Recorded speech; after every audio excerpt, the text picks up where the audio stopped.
আসসালামু আলাইকুম। ভিডিওতে দেখতে পাচ্ছেন আমার হাতে একটি ইলেকট্রোম্যাগনেটিক নিউমেটিক ভাল্ব। এই ভাল্বের সাহায্যে এটা ইলেকট্রিক অপারেট হয়, সাথে এই যে দেখুন ইমার্জেন্সি অপারেট করা যায় ইলেকট্রিক যদি কাজ না করে, এই যে সুইচের মাধ্যমে।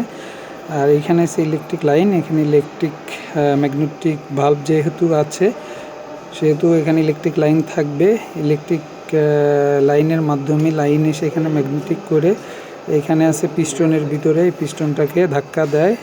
ধাক্কা দেওয়ার পরে এই যে এখানে হচ্ছে নিউমেটিকের মাধ্যমে এখানে হাওয়া এসে থাকে কন্টিনিউয়াস, এখানে হাওয়া আসে। এখানে এই এই এই চেম্বারের ভিতরে হাওয়া থাকবে হাই প্রেশার লাইন দিয়ে। আর শুধুমাত্র আমি যখন এই সুইচটা অপারেট করব, এই যে দেখুন এই সুইচটা যখন অপারেট করব, এই পোর্ট তখন এই লাইনের সাথে এক করে দিবে। আর এটা হচ্ছে এই যে দেখুন, এটা হচ্ছে এক্সজস্ট পোর্ট, এটা সবসময় খোলা থাকে। এই লাইন আর এই লাইন এক, এদিক দিয়ে ফু দিলে এদিক দিয়ে বাতাস আসবে, অর্থাৎ এটা খোলা থাকবে।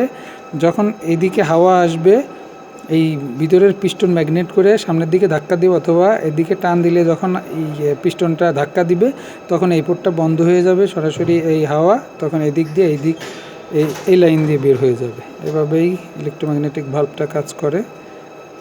দেখুন ইলেকট্রিক লাইন।